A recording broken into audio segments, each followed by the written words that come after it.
നമസ്കാരം. സ്പോട്ട് ലൈവിലേക്ക് സ്വാഗതം. കുഞ്ഞ് ജനിച്ച് 18ാമത്തെ ദിവസം അമ്മയുടെ കൊലപാതകം. അച്ഛൻ്റെ ക്രൂരതയിൽ അനാഥരായത് 2 കുരുന്നുകളാണ്. തൃശൂർ തളിക്കുളം ഹഷിത കൊലക്കേസ് നടന്നിട്ട് 2 വർഷം പിന്നിടുന്നു. നാടിന് നടക്കിയ കൊലക്കേസിൽ പ്രതിക്ക് ശിക്ഷ വിധിച്ച ദിവസമാണിന്ന്. കാട്ടൂർ പണിക്കർമൂല സ്വദേശി മുഹമ്മദ് ആസിഫ് അസീസിനാണ് ഇരിങ്ങാലക്കുട അഡീഷണൽ ജില്ലാ സെഷൻസ് കോടതി ജീവപര്യന്തം ശിക്ഷ വിധിച്ചത്. ജീവപര്യന്തം തടവിന് പുറമെ 1,51,500 രൂപ പിഴയടക്കണമെന്നും വിധിയിലുണ്ട്. വേണ്ടി സഹകരിച്ച വക്കീല് കൊടുങ്ങല്ലൂർ സാറന്മാർ, വക്കീലന്മാർ, പലപ്പാട് പോലീസ് സ്റ്റേഷനിലെ പോലീസന്മാർ, തൃശ്ശൂർ മുനിസ് വക്കീല്, എല്ലാവരോടും വളരെ നന്ദി. ഞങ്ങളെ കേസ് ഇത്രയും നല്ല ഞങ്ങളെ മോൾ പോയതിന് പകരമൊന്നും ആവില്ല. എന്നാലും ഞങ്ങൾക്ക് വേണ്ടി ഇത്രയൊക്കെ സഹകരിച്ച എല്ലാ സാറന്മാരോടും അമ്മമാരോടും ഞങ്ങൾക്ക് വളരെ കടപ്പാടും നന്ദിയുണ്ട്. വേണ്ടി സഹായങ്ങളൊക്കെ എല്ലാവരും ചെയ്തു തരാം. പൊന്നു മക്കൾക്ക് ഞങ്ങൾ സുരക്ഷിതമായിട്ട് വളർത്തണം. അത് ഞങ്ങൾക്ക് ഇനിയുള്ള ജീവിതം. മക്കൾക്ക് വേണ്ടിയിട്ട് നല്ല സംരക്ഷണം കൊടുക്കണം. ഞങ്ങൾക്ക് അതിന് വേണ്ടി സഹായിച്ച എല്ലാവർക്കും വളരെ നന്ദി. തീരാത്ത നന്ദി. 2022 ഓഗസ്റ്റ് 20 വൈകിട്ട് കുടുംബ വഴക്കിനെ തുടർന്നായിരുന്നു ക്രൂരമായ കൊലപാതകം. രണ്ടാമത്തെ കുട്ടിയെ പ്രസവിച്ച് 18ാമത്തെ ദിവസമായിരുന്നു ഹഷിതയെ ഭർത്താവ് വെട്ടിക്കൊലപ്പെടുത്തിയത്. വിശദാംശങ്ങളുമായി നവമി ദിനേശ് ചേരുന്നു. നവമി, സമാനതകളില്ലാത്ത ക്രൂരതയായിരുന്നു ഹഷിത കൊലക്കേസ്. അതായത് 2 കുരുന്നുകൾ അനാഥരായ ഒരു സംഭവം. ഒരു രണ്ടാമത്തെ കുട്ടിയെ പ്രസവിച്ച് 18ാമത്തെ ദിവസമാണ് ഹഷിതയെ ഭർത്താവ് വെട്ടിക്കൊലപ്പെടുത്തുന്നത്. പ്രതീക്ഷിച്ച വിധിയാണോ ഇത്?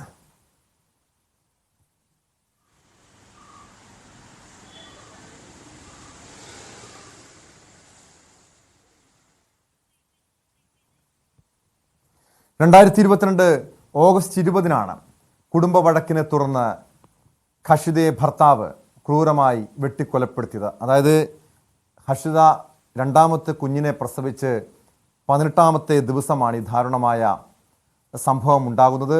സാധാരണ നമുക്കറിയാം, ഇതുപോലുള്ള ഈ കുടുംബ വഴക്കുകളെ തുടർന്ന് നിരവധി കൊലപാതകങ്ങൾ നമ്മുടെ നാട്ടിൽ അരങ്ങേറാറുണ്ട്. ഭർത്താവ് ഭാര്യയെ കൊലപ്പെടുത്തുന്ന സംഭവങ്ങളൊക്കെ. പക്ഷേ ഈ ഒരു കേസിനെ തന്നെ വ്യത്യസ്തമാക്കുന്നത് 2 കുഞ്ഞുങ്ങളുടെ മുന്നിലിട്ടായിരുന്നു ഈ സംഭവം എന്നുള്ളത്. അതിനുശേഷം യാതൊരു കുറ്റബോധവുമില്ലാതെ പ്രതി കോടതിക്ക് മുൻപാകെ എത്തുന്നു, പൊതുജന സമൂഹത്തിന് മുൻപാകെ എത്തുന്നു.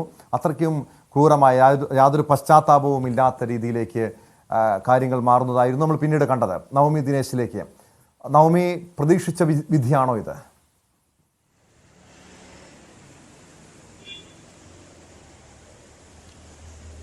നമുക്കറിയാം, നാടിനെ നടുക്കിയ ഒരു കൊലപാതകമായിരുന്നു. സ്വന്തം ഭർത്താവ് തന്നെ ഭാര്യയെ അതിക്രൂരമായി കൊലപ്പെടുത്തി. അതും കൊലപ്പെടുത്തണമെന്ന് ഉദ്ദേശത്തോടുകൂടി തന്നെ ബാഗിൽ കരുതിയിരുന്ന കത്തിയുമായി എത്തുന്നു. അതിനുശേഷം ഷാഹിദയെ കുത്തിക്കൊലപ്പെടുത്തുകയായിരുന്നു. അത് പ്രസവം കഴിഞ്ഞ് 18 ദിവസം മാത്രമേ ആയിട്ടുള്ളൂ എന്നുള്ളതാണ് ഏറ്റവും വിഷമിപ്പിക്കുന്ന കാര്യം. എന്തായാലും കുടുംബത്തെ സംബന്ധിച്ച്, ഷാഹിദയുടെ കുടുംബത്തെ സംബന്ധിച്ച് അവർക്ക് വലിയ സന്തോഷം നൽകുന്ന ഒരു വിധി തന്നെയാണ്. പക്ഷെ അപ്പോഴും മാതാവ് പറഞ്ഞ പോലെ തന്നെ സ്വന്തം മകളെ നഷ്ടപ്പെട്ടതിന് പകരമാകില്ല എങ്കിൽ കൂടിയും തക്കതായിട്ടുള്ള ശിക്ഷ ആസിഫിന് കിട്ടിയതിൽ അവർക്ക് വലിയ സന്തോഷമുണ്ട്. എന്തായാലും ജീവപര്യന്തത്തിന് പുറമെ 1,51,500 രൂപയാണ് പിഴ കൂടി ഈടാക്കണം. ഇത് കുടുംബത്തിനായിരിക്കും ഈ തുക നൽകുക. ഈ കേസിന് ആസ്പദമായ സംഭവം 2022 ഓഗസ്റ്റ് 20 നടന്നത്. ഇതിൽ ഇവർ തമ്മിൽ ചില കുടുംബ വഴക്കുകൾ, ഇവർ തമ്മിലുള്ള ചില പ്രശ്നങ്ങൾ നിലനിന്നിരുന്നു. അതിനുശേഷം ഇവർ പിരിഞ്ഞു താമസിക്കുകയായിരുന്നു. ഈ കൊലപ്പെടുത്തുക എന്നുള്ളൊരു ഉദ്ദേശത്തോടുകൂടി തന്നെയാണ് ആസിഫ് ഷാഹിദയുടെ വീട്ടിലെത്തുകയും കയ്യിൽ കരുതിയിരുന്ന, വാക്കുതർക്കത്തിനെ തുടർന്ന് ഇവരുടെ ഇയാളുടെ കയ്യിൽ കരുതിയിരുന്ന കത്തി ഉപയോഗിച്ച് ഷാഹിദയെ അതിക്രൂരമായി കുത്തിക്കൊലപ്പെടുത്തുകയും ചെയ്തു. ഇത് തടയാനെത്തിയ ഷാഹിദയുടെ പിതാവിനെയും അന്ന് ആസിഫ് മർദ്ദിക്കുകയും ഉപദ്രവിക്കുകയും ചെയ്തിരുന്നു. മാതാവിനും ഉപദ്രവം ഏറ്റിരുന്നു. പിന്നീട് കടപ്പുറം വഴി ഓടി രക്ഷപ്പെട്ട പ്രതിയെ ദിവസങ്ങൾക്ക് ശേഷമാണ് പോലീസ് അറസ്റ്റ് ചെയ്തത്. അതിനുശേഷം വീണ്ടും ഇതിന്റെ ഒരു വിചാരണ തുടർന്നുകൊണ്ടിരിക്കുകയായിരുന്നു. അതിനിടയിൽ ഈ കേസുമായി ബന്ധപ്പെട്ട 58 സാക്ഷികളെയും 98 രേഖകളും 24 തൊണ്ടിമുതലുകളും അന്വേഷണ സംഘത്തിന് ഹാജരാക്കാൻ സാധിച്ചു. കൃത്യമായിട്ടുള്ള വിചാരണയിൽ തന്നെ പ്രോസിക്യൂഷന് കൃത്യമായി പ്രതിയെ ആരോപിച്ചിരിക്കുന്ന കുറ്റങ്ങൾ തെളിയിക്കാൻ കഴിഞ്ഞിരുന്നു. കഴിഞ്ഞ ദിവസം കോടതി ഈ ശിക്ഷ പ്രതി കുറ്റക്കാരനാണെന്ന് പ്രഖ്യാപിച്ചിരുന്നു. അതിനുശേഷമാണ് ഇപ്പോൾ ശിക്ഷ വിധിക്കുന്നത്. എന്തായാലും ജീവപര്യന്തമാണ് മുഹമ്മദ് ആസിഫിന് കോടതി നൽകിയിരിക്കുന്നത്. കുടുംബത്തെ സംബന്ധിച്ച് വലിയ ആശ്വാസകരമാണ്. തന്റെ മകളെ കൊലപ്പെടുത്തിയ വ്യക്തിക്ക് അത് കൃത്യമായിട്ടുള്ള തക്കതായിട്ടുള്ള ശിക്ഷ കിട്ടിയെന്ന് കുടുംബവും ആശ്വാസമായി പങ്കുവെക്കുന്നുണ്ട്. എന്തായാലും അതിക്രൂരമായിട്ടുള്ള നാടിനെ നടുക്കിയ ഒരു കൊലപാതകം തന്നെയായിരുന്നു. അതിൽ ഏറ്റവും പ്രധാനപ്പെട്ടത് 18 ദിവസം മാത്രമാണ് പ്രസവം കഴിഞ്ഞ് 18 ദിവസം കഴിഞ്ഞതേ ഉണ്ടായിരുന്നുള്ളൂ. അതിനിടയിലായിരുന്നു സ്വന്തം ഭർത്താവ് അതിക്രൂരമായി ഭാര്യയെ കുത്തിക്കൊലപ്പെടുത്തിയിരുന്നത് കേട്ടോ.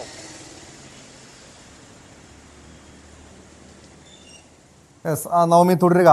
എന്തായാലും അതിക്രൂരമായ കൊലപാതകം നവമി സൂചിപ്പിച്ചതുപോലെ ഹാഷിദയുടെ മാതാപിതാക്കളെ സംബന്ധിച്ച് ആശ്വാസകരമായിട്ടുള്ള വിധിയാണ്. കാരണം തങ്ങളുടെ മകൾക്ക് നീതി കിട്ടിയെന്ന് അവർ കരുതുന്നു. പക്ഷെ അവിടെയും ആ മാതാപിതാക്കളെ സംബന്ധിച്ച് വേദനിപ്പിക്കുന്ന കാര്യം 2 അനാഥരായ കുഞ്ഞുങ്ങളുടെ ഭാവിയെക്കുറിച്ച് ഓർക്കുമ്പോഴാണ് അവർക്ക് വളരെ വലിയ പ്രയാസം തോന്നുന്നത്. അവിടെയും യാതൊരു കുറ്റബോധവുമില്ലാതെയാണ് പ്രതി കോടതിയിലെത്തിയത്. അതായത് ആ ദൃശ്യങ്ങൾ തന്നെ കണ്ടാൽ മനസ്സിലാക്കാൻ കഴിയും. ഇപ്പോഴും സ്വന്തം ഭാര്യയെ കൊലപ്പെടുത്തിയിട്ടോ മക്കൾ അനാഥരായിട്ടോ യാതൊരു മനസ്താപവുമില്ലാതെ ക്യാമറയ്ക്ക് മുന്നിൽ മാധ്യമങ്ങൾക്ക് മുന്നിൽ പ്രതികരിക്കുക, പൊതുസമൂഹത്തിന് മുന്നിൽ പ്രതികരിക്കുക, അത്രയ്ക്കും ഒരു ക്രൂരമായിട്ടുള്ള കൊലപാതകമായിരുന്നു ആസിഫ് നടത്തിയത്. ഈ സംഭവത്തിൽ ഈ വിധിക്ക് പിന്നാലെ പ്രോസിക്യൂഷന്റെ പ്രതികരണം കൂടി പുറത്തു വന്നിട്ടുണ്ട്. അതിലേക്ക് ഹാർഷിത കൊലക്കേസ് പ്രതി കുറ്റക്കാരാണെന്ന് കണ്ടെത്തി പ്രതിക്കുള്ള ശിക്ഷ ഇന്ന് കോടതി വിധിച്ചു. ബഹുമാനപ്പെട്ട ഇരിഞ്ഞാലക്കുട അഡീഷണൽ ജില്ലാ സെഷൻസ് ജഡ്ജി ശ്രീ വിനോദ് കുമാറാണ് പ്രതിയെ കുറ്റക്കാരാണെന്ന് കാണുകയും അതുപോലെ അദ്ദേഹത്തിനുള്ള ശിക്ഷ വിധിക്കുകയും ചെയ്തിട്ടുള്ളത്. കോടതി അണ്ടർ സെക്ഷൻ 302 IPC പ്രകാരം ലൈഫ് ഇംപ്രിസൺമെൻറ്റും 1 ലക്ഷം രൂപ ഫൈനുമാണ് കോടതി കണ്ടിട്ടുള്ളത്. അതുപോലെ 307 IPC പ്രകാരം 10 ലക്ഷം 10 വർഷം തടവും 10,000 രൂപ ഫൈനും, 498 പ്രകാരം 2 വർഷം തടവും 449 IPC പ്രകാരം 5 വർഷം തടവും 2,000 രൂപ ഫൈനും, സെക്ഷൻ 341 IPC പ്രകാരം 1 മാസം തടവും 500 രൂപ ഫൈനും, സെക്ഷൻ 323 പ്രകാരം 6 മാസം ശിക്ഷയും 10,000 രൂപ ഫൈൻ, സെക്ഷൻ 201 പ്രകാരം 5 വർഷം തടവും 10,000 രൂപ ഫൈനുമാണ്. ഈ കേസ് ചാർജ് ചെയ്തിട്ടുള്ളത് മലപ്പാട് പോലീസാണ്. വീണ്ടും നവമി ദിനേശിലേക്ക്. നവമി, പ്രോസിക്യൂഷന്റെയും ഹാഷിദയുടെ മാതാപിതാക്കളുടെയും വാക്കുകളിൽ നിന്ന് മനസ്സിലാക്കുന്നത് അവർ ആവശ്യപ്പെട്ട കോടതിയിൽ ഉന്നയിച്ച അതേ ശിക്ഷ തന്നെ ഈ പ്രതിക്ക് കിട്ടിയെന്നാണ്. അതിലവർക്ക് സംതൃപ്തിയുണ്ട്. പക്ഷേ നമുക്കറിയാം, ഇതുപോലുള്ള കേസുകൾ പലതും പരിശോധിച്ച് നോക്കിയാൽ വീട്ടിൽ ഈ മാതാപിതാക്കൾ തമ്മിലുള്ള പ്രശ്നങ്ങളുടെ നടുവിൽ കടന്ന് നീറുന്നത്, അതിൻ്റെ ദുരിതം അനുഭവിക്കുന്നത്, അതിൻ്റെ ഇരകളാകുന്നത് പലപ്പോഴും കുഞ്ഞുങ്ങളാണ്. ഈ കേസിലേക്ക് എടുത്ത് പരിശോധിച്ച് നോക്കിയാലും ഇപ്പോഴും ഹാഷിദയുടെ ആ കുഞ്ഞിന് 2 വയസ്സ് പ്രായം മാത്രമേ ആയിട്ടുള്ളൂ, ഇളയ കുഞ്ഞിന്. മൂത്ത കുട്ടിയും ഈ പറക്കമുറ്റാത്ത പ്രായത്തിലുള്ള 2 കുട്ടികളെ വളർത്തേണ്ടത് ഇനി ഹാഷിദയുടെ വൃദ്ധരായ മാതാപിതാക്കളാണ്. ഈ കൊലപാതകം, ഈ ഹാഷിദയെ ഭർത്താവ് ആസിഫ് കൊലപ്പെടുത്തിയത് പെട്ടെന്നുള്ളൊരു പ്രകോപനത്തിൻ്റെ പിന്നിലായിരുന്നോ, അതോ മറ്റ് വലിയ രീതിയിലുള്ളൊരു കുടുംബ പ്രശ്നം, പരിഹരിക്കാൻ കഴിയാത്ത രീതിയിലുള്ളൊരു പ്രശ്നം ഉണ്ടായിരുന്നു ഇവർക്കിടയിൽ?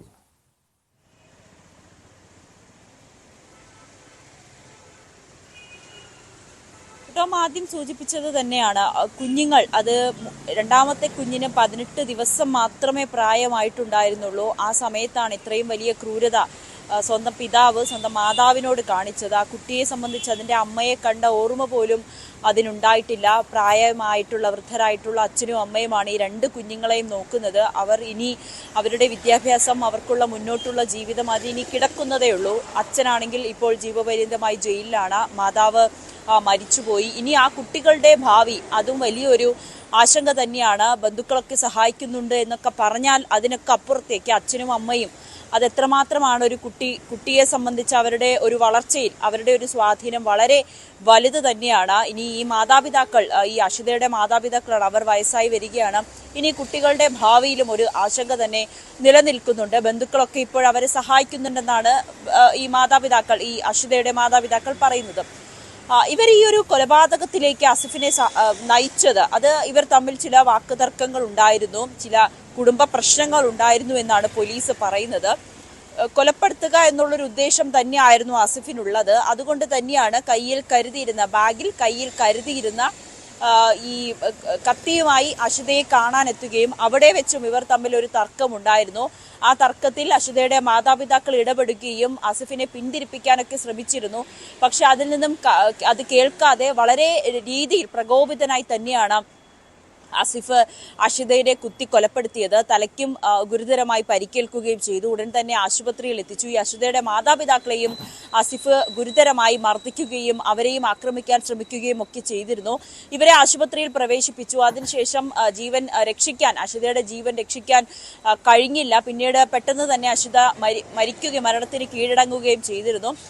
ആസിഫ് ഓടി രക്ഷപ്പെടുകയായിരുന്നു. ഇവർ കടപ്പുറം വഴി ആസിഫ് രക്ഷപ്പെടുകയും പിന്നീട് പോലീസ് നടത്തിയ അന്വേഷണത്തിലാണ് പ്രതിയെ പിടികൂടാനൊക്കെ കഴിയുകയും ചെയ്തത്.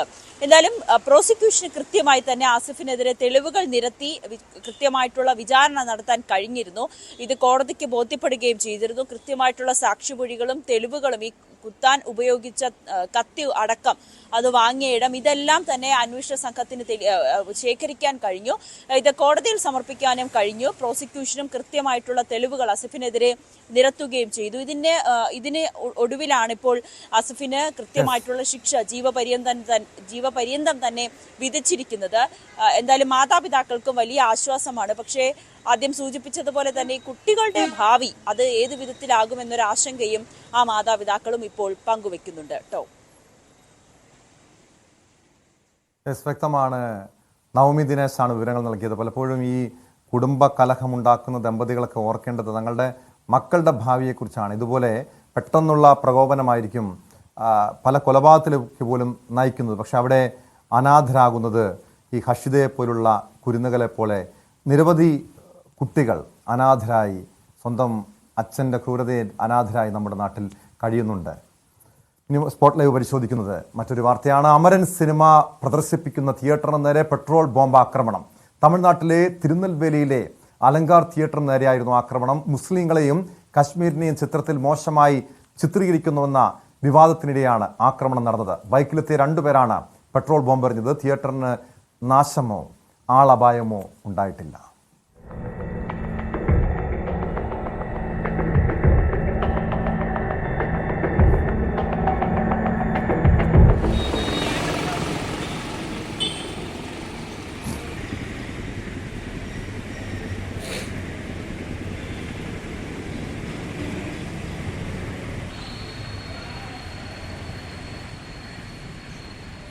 രണ്ടായിരത്തി 2014 കശ്മീരിൽ ഭീകരരെ നേരിടുമ്പോൾ വീരമൃത്യു വരിച്ച മേജർ മുകുന്ദ് വരദരാജിന്റെ കഥയാണ് ചിത്രം പറയുന്നത്. ചിത്രം വിലക്കണമെന്നാവശ്യപ്പെട്ട് കമൽഹാസന്റെ രാജ്കമൽ ഫിലിംസിലേക്ക് SDPI പ്രതിഷേധ മാർച്ച് നടത്തിയിരുന്നു. കമൽഹാസന്റെ കോലവും കത്തിച്ചിരുന്നു. KP അഭിലാഷ് ചേരുന്നു വിശദാംശങ്ങളുമായി. അഭിലാഷ്, ഈ സിനിമയ്ക്കെതിരെ വലിയ രീതിയിലുള്ള പ്രതിഷേധമൊക്കെ ഉയരുന്നതിനിടെയാണ് ഇത്തരമൊരു പെട്രോൾ ബോംബ് ആക്രമണം തിയേറ്ററിന് നേരെ ഉണ്ടാകുന്നത്. ഇതിന് പിന്നിൽ ആരാണെന്ന് എന്തെങ്കിലും സൂചനയുണ്ടോ? SDPI പ്രവർത്തകർ തന്നെയാണ് ഈ ബോംബ് ആക്രമണത്തിന് പിന്നിലെന്നാണോ കരുതുന്നത്? ടോം, നിലവിൽ ആരാണ് ഈ ആക്രമണത്തിന് പിന്നിൽ എന്ന് നമുക്ക് സ്ഥിരീകരിക്കാൻ സാധിക്കില്ല. തമിഴ്നാട് പോലീസ് അന്വേഷണം ഊർജിതമാക്കിയിട്ടുണ്ട്. ഇപ്പോൾ പുറത്തു വന്നിട്ടുള്ള CCTV ദൃശ്യങ്ങളിൽ 2 പേർ ബൈക്കിൽ എത്തുന്നുണ്ട്. ആ ബൈക്ക് നിർത്തിയ ശേഷം അവർ വളരെ പെട്ടെന്ന് ഇറങ്ങുകയും അവിടെ നിന്നുകൊണ്ട് ബോംബ് എറിയുകയുമാണ് ചെയ്യുന്നത്. ബോംബ് അത് പ്രാദേശികമായി നിർമ്മിച്ചിട്ടുള്ള പെട്രോൾ ബോംബ് ആണ്. അതായത് കുപ്പി ബോംബ്, 3 ബോംബുകൾ ആണ്. ഇങ്ങനെ പെട്രോൾ നിറച്ച കുപ്പി അത് തീ കത്തിച്ച് എറിയുന്ന രീതിയിലുള്ള പ്രാദേശികമായി നിർമ്മിച്ചിട്ടുള്ള ബോംബ് എന്നതാണ് പോലീസ് സ്ഥിരീകരിച്ചിട്ടുള്ളത്. അതുകൊണ്ട് തന്നെ പ്രദേശവാസികളോ അല്ലെങ്കിൽ ആ മേഖലയിൽ ഉള്ളവരോ തന്നെയാണ് ആക്രമണത്തിന് പിന്നിൽ എന്ന് തന്നെയാണ് കരുതുന്നത്. ഈ ആക്രമണം ആസൂത്രിതമാണോ എന്നത് വ്യക്തമല്ല. കാരണം ടോം സൂചിപ്പിച്ചതുപോലെ തന്നെ ഈ സിനിമയ്ക്ക് എതിരെ, അമരൻ സിനിമയ്ക്ക് എതിരെ SDPIയുടെ ഭാഗത്ത് നിന്ന് വ്യാപകമായ പ്രതിഷേധം ആണ് ഉയർന്നു വന്നിട്ടുള്ളത്. ഈ പ്രതിഷേധങ്ങൾക്കിടെ ആണ് കഴിഞ്ഞ ദിവസം പുലർച്ചെ 2 മണിയോടുകൂടി ഇത്തരത്തിൽ ഒരു ആക്രമണം ഉണ്ടാകുന്നത്. തിരുനെൽവേലിയിലെ അലങ്കാർ എന്ന തിയേറ്ററിലേക്കാണ് ഈ ബോംബേർ ഉണ്ടാവുകയും ചെയ്തിട്ടുള്ളത്. അതിന് പിന്നിൽ SDPI ആണോ എന്ന് നമുക്ക് സ്ഥിരീകരിക്കാൻ സാധിക്കില്ല. അതോടൊപ്പം തന്നെ SDPI ഇങ്ങനെ ഒരു പ്രതിഷേധവുമായി രംഗത്ത് എത്തിയിട്ടുള്ള പശ്ചാത്തലത്തിൽ അതിനെ മുതലെടുക്കുന്ന തരത്തിൽ മറ്റാരെങ്കിലും ആണോ ഇത്തരത്തിൽ ആക്രമണം നടത്തുകയും ചെയ്തിട്ടുള്ളത് എന്നത് വ്യക്തമല്ല. എന്തായാലും SDPI ഈ സിനിമ വിലക്കണം എന്നാവശ്യപ്പെട്ടുകൊണ്ട് കടുത്ത പ്രതിഷേധം തന്നെയാണ് നടത്തുന്നത്. ഈ സിനിമയുടെ നിർമ്മാതാക്കൾ എന്നത് രാജ് കമൽ ഫിലിംസ് ആണ്. കമൽഹാസന്റെ ഉടമസ്ഥതയിൽ ഉള്ള രാജ് കമൽ ഫിലിംസിന്റെ ചെന്നൈ ആൽവാർപേട്ട് ഓഫീസിലേക്ക് കഴിഞ്ഞ ദിവസം SDPI പ്രവർത്തകർ പ്രതിഷേധ മാർച്ച് നടത്തിയിരുന്നു. ഈ മാർച്ചിന് ശേഷം അവർ കമൽഹാസന്റെ കോലം കത്തിക്കുകയും ചെയ്തിട്ടുണ്ട്. എന്തായാലും സിനിമയ്ക്ക് വലിയ സ്വീകാര്യതയാണ് തമിഴ്നാട്ടിൽ ലഭിച്ചുകൊണ്ടിരിക്കുന്നത്. ഇപ്പോഴും നിർമ്മാതാക്കൾ അവകാശപ്പെടുന്നത് 14 ദിവസത്തിനിടെ 280 കോടി രൂപയുടെ കളക്ഷൻ ഈ ചിത്രത്തിന് ലഭിച്ചിട്ടുണ്ട് എന്നതാണ്. അതെന്ത് തന്നെയാണ് എങ്കിലും തിയേറ്ററുകളിൽ നിറഞ്ഞ സദസ്സിൽ ആണ് ഈ ചിത്രം ഇപ്പോഴും പ്രദർശനം തുടരുന്നത് എന്നത് വസ്തുതയാണ്. ശിവകാർത്തികേയൻ നായകനായിട്ടുള്ള ചിത്രം രാജ്കുമാർ പെരിയസ്വാമിയാണ് നിർമ്മിച്ചത്. ടോം നേരത്തെ സൂചിപ്പിച്ചതുപോലെ തന്നെ തമിഴ്നാടിനെ സംബന്ധിച്ചിടത്തോളം വൈകാരികമായ ഒരു തലത്തിൽ നിന്നുകൊണ്ടാണ് ഈ സിനിമ പ്രേക്ഷകർ ഏറ്റെടുത്തിട്ടുള്ളത്. കാരണം ഈ സിനിമയുടെ പ്രമേയം എന്നത് മേജർ മുകുന്ദ് വരദരാജൻ ആണ്. അദ്ദേഹം ഇന്ത്യൻ സൈന്യത്തിൻ്റെ ഭാഗമാവുകയും 31ാമത്തെ വയസ്സിൽ വീരമൃത്യു വരിക്കുകയും ചെയ്ത ആൾ ആണ്. 2014 കശ്മീരിൽ ഉണ്ടായ തീവ്രവാദികളുമായി ഏറ്റുമുട്ടൽ നടക്കുമ്പോൾ ആ ഏറ്റുമുട്ടലിൽ ആണ് മേജർ മുകുന്ദ് വരദരാജൻ വീരമൃത്യു വരിക്കുന്നത്. 2015 അശോക ചക്രം നൽകി അദ്ദേഹത്തെ രാജ്യം ആദരിച്ചിരുന്നു. പ്രണബ് കുമാർ മുഖർജിയുടെ കയ്യിൽ നിന്ന് മുകുന്ദ് വരദരാജൻ്റെ ഭാര്യ ആണ് ഈ കീർത്തി ചക്രം സ്വീകരിക്കുകയും ഒക്കെ ചെയ്തത്. അങ്ങനെ ഒരു വൈകാരികമായ തലം കൂടി ഈ സിനിമയ്ക്കുണ്ട്. എന്തായാലും നിലവിൽ സിനിമ വിലക്കണം എന്ന ആവശ്യത്തോട് സംസ്ഥാന സർക്കാരും സിനിമാ മേഖലയിൽ ഉള്ളവരുമെല്ലാം മുഖം തിരിക്കുന്ന സാഹചര്യം ആണ് ഉള്ളത്. സിനിമയുടെ പ്രദർശനം കാണാനായി തമിഴ്നാട് മുഖ്യമന്ത്രി MK സ്റ്റാലിനും ഉപമുഖ്യമന്ത്രിയും സിനിമാ താരവുമായ ഉദയനിധി സ്റ്റാലിനും ഒക്കെ എത്തിയിരുന്നു. അവർ പൂർണ്ണമായും ഈ സിനിമയെ പിന്തുണയ്ക്കുകയാണ്. മാത്രവുമല്ല ഈ സിനിമ കൂടുതൽ ആളുകൾ കാണേണ്ടതാണ് എന്നതുകൂടിയാണ് പൊതുവെ വിലയിരുത്തപ്പെടുന്നത്. കാരണം ഞാൻ നേരത്തെ സൂചിപ്പിച്ചതുപോലെ 31ാമത്തെ വയസ്സിൽ ഒരു മതവിഭാഗത്തെ അവഹേളിക്കുന്നുണ്ടോ, അപമാനിക്കുന്നുണ്ടോ ഈ സിനിമയിൽ? അങ്ങനെയെങ്കിൽ ഈ SDPI ഇപ്പോൾ പ്രതിഷേധവുമായി രംഗത്തെത്തുന്നുണ്ട്. അതിനു പിന്നാലെയാണ് ഇത്തരമൊരു പെട്രോൾ ബോംബ് ആക്രമണമൊക്കെ ഉണ്ടാകുന്നത്. ഈ ഒരു ആക്രമണത്തിൻ്റെ പശ്ചാത്തലത്തിൽ ഈ സിനിമ പ്രദർശിപ്പിക്കുന്ന തിയേറ്ററുകളിലൊക്കെ ഒരു പ്രത്യേക സുരക്ഷയോ പോലീസിൻ്റെ ഏതെങ്കിലും രീതിയിലുള്ള പോലീസിൻ്റെ ഒരു നിയന്ത്രണം എന്തെങ്കിലും ഈ തിയേറ്ററുകൾക്ക് മുന്നിലുണ്ടോ? ടോം, ഈ ആക്രമണത്തിന് ശേഷം അതോടൊപ്പം തന്നെ പ്രതിഷേധത്തിന് പിന്നാലെ തന്നെ ചിത്രം പ്രദർശിപ്പിക്കുന്ന തിയേറ്ററുകളിൽ എല്ലാം തന്നെ സുരക്ഷ ശക്തമാക്കിയിട്ടുണ്ട്. തിയേറ്ററുകൾക്കും ഇത് സംബന്ധിച്ച് തമിഴ്നാട് പോലീസ് നിർദ്ദേശം നൽകിയിട്ടുണ്ട്. അതായത് അസാധാരണമായ അല്ലെങ്കിൽ ഏതെങ്കിലും തരത്തിൽ സംശയാസ്പദമാകുന്ന സാഹചര്യത്തിൽ ആൾക്കൂട്ടങ്ങൾ അല്ലെങ്കിൽ ഏതെങ്കിലും വിഭാഗത്തിൻ്റെ ഭാഗത്തു നിന്നോ ആളുകളുടെ ഭാഗത്തു നിന്നോ ഒക്കെ പെരുമാറ്റമുണ്ടായാൽ അത് തിയേറ്റർ ഉടമകൾ, നമുക്കറിയാമല്ലോ ഇപ്പോൾ തമിഴ്നാട്ടിലെ മുഴുവൻ തിയേറ്ററുകൾക്കും അങ്ങനെ കൃത്യമായൊരു സുരക്ഷ എന്നത് തമിഴ്നാട് പോലീസിന് സാധ്യമല്ല. അതുകൊണ്ട് തന്നെ തമിഴ്നാട് പോലീസ് വളരെ കൃത്യമായ നിർദ്ദേശം തിയേറ്റർ ഉടമകൾക്ക് നൽകിയിട്ടുണ്ട്. ഒപ്പം കമൽഹാസന്റെ നിർമ്മാണ കമ്പനിയുടെ ഓഫീസിന് ശക്തമായ കാവൽ ഏർപ്പെടുത്തുകയും ചെയ്തിട്ടുണ്ട്. ഈ തരത്തിൽ കനത്ത സുരക്ഷാ സംവിധാനങ്ങൾ ആണ് ഏർപ്പെടുത്തിയിട്ടുള്ളത് ഈ നിർമ്മാണ കമ്പനിക്ക്. എങ്കിലും അതോടൊപ്പം തന്നെ സുരക്ഷാ സംവിധാനങ്ങൾ ശക്തമാക്കുന്ന നിർദ്ദേശം പോലീസിൻ്റെ ഭാഗത്തുണ്ടാവുകയും അതനുസരിച്ചുള്ള ക്രമീകരണങ്ങളുണ്ട് താനും. ഇതിൽ ടോം ചോദിച്ച മറ്റൊരു ചോദ്യം എന്നത് സിനിമ ഏതെങ്കിലും തരത്തിൽ മതവിഭാഗങ്ങളെ ആക്ഷേപിക്കുന്നുണ്ടോ എന്നുള്ളതാണ്. കശ്മീരിൽ നടന്ന 2014 നടന്ന ഏറ്റുമുട്ടൽ ആണ് ഈ മുകുന്ദ് വരദരാജൻ്റെ വീരമൃത്യുവിലേക്ക് നയിച്ചത്.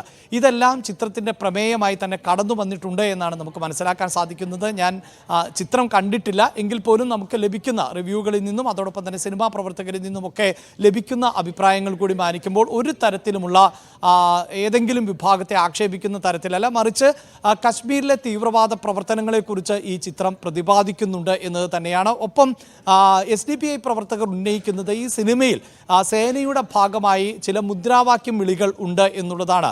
ആ മുദ്രാവാക്യം വിളികൾ ഉൾപ്പെടെ ഒരു മതവിഭാഗത്തെ അനുകൂലിക്കുകയും മറ്റു മതവിഭാഗങ്ങളോട് വിയോജിപ്പ് പുലർത്തുകയും ചെയ്യുന്നു എന്നുള്ളതാണ്. എന്നാൽ നമ്മൾ ഈ സേനാ വിഭാഗങ്ങളിലൊക്കെ പെട്ട ആളുകളുമായി ബന്ധപ്പെടുമ്പോൾ മനസ്സിലാക്കാൻ സാധിക്കുന്നത് യുദ്ധമുഖത്തേക്ക് പോകുമ്പോൾ വിവിധ റെജിമെൻറ്റുകൾ അവരുടേതായി പാരമ്പര്യമായി തന്നെ, അതായത് ഈ റെജിമെൻറ്റുകൾ രൂപീകരിക്കപ്പെട്ടതിന് ശേഷം ഈ യുദ്ധമുഖത്തേക്ക് പോവുക അല്ലെങ്കിൽ മറ്റേതെങ്കിലും തരത്തിലുള്ള ദൗത്യത്തിൻ്റെ ഭാഗമായി പുറപ്പെടുമ്പോഴൊക്കെ അത്തരത്തിൽ മുദ്രാവാക്യങ്ങൾ വിളിക്കാറുണ്ട് എന്നതാണ്. ആ മുദ്രാവാക്യം ആരെയും ആക്ഷേപിക്കുന്നതല്ല, മറിച്ച് അവരുടെ യൂണിറ്റി, അതായത് ആ റെജിമെൻറ്റിൻ്റെ ഒരു യൂണിറ്റി വർദ്ധിപ്പിക്കുക, അതോടൊപ്പം തന്നെ ആത്മവീര്യം വർദ്ധിപ്പിക്കുക എന്നതിൻ്റെ ഭാഗമായുള്ള മുദ്രാവാക്യം വിളികളാണ്.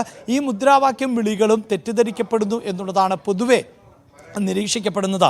എന്തായാലും ഈ വിവാദം ഉയർന്ന പശ്ചാത്തലത്തിൽ ഈ സിനിമയ്ക്ക് ഒരു രാഷ്ട്രീയ പശ്ചാത്തലം കൂടി കൈവരുന്നുണ്ട്. കാരണം SDPIയുടെ സംസ്ഥാന അധ്യക്ഷൻ ഖാജ ഹുസൈൻ ഉൾപ്പെടെയുള്ളവർ ഇപ്പോഴും ആവശ്യപ്പെടുന്നത് സിനിമ നിരോധിക്കണം. ഇത് മുസ്ലിം മതവിഭാഗത്തെ അപമാനപ്പെടുത്തുകയും കശ്മീർ എന്ന ജനതയെ അല്ലെങ്കിൽ കശ്മീരിനെ മൊത്തത്തിൽ അപകീർത്തിപ്പെടുത്തുകയും ചെയ്യുന്നു എന്നുള്ളതാണ്. പക്ഷേ സിനിമയുടെ അണിയറ പ്രവർത്തകർ ഉൾപ്പെടെ പറയുന്നത് കശ്മീരിലെ തീവ്രവാദ പ്രവർത്തനങ്ങളുമായി ബന്ധപ്പെട്ട് ഇതിനു മുമ്പും നിരവധി സിനിമകൾ പുറത്തിറങ്ങിയിട്ടുണ്ട്. അതിലൊക്കെ തീവ്രവാദത്തിൻ്റെ പശ്ചാത്തലത്തെക്കുറിച്ച് അല്ലെങ്കിൽ തീവ്രവാദ സ്വഭാവത്തെക്കുറിച്ചൊക്കെയുള്ള പരാമർശങ്ങൾ വരാറുണ്ട്. അതിൽ ഒരു പക്ഷേ മുസ്ലിം നാമധാരികൾ അടക്കമുള്ളവരുടെ കഥാപാത്രങ്ങൾ ഇപ്പോൾ മണിക്കൂറുകൾ കഴിയുന്നു.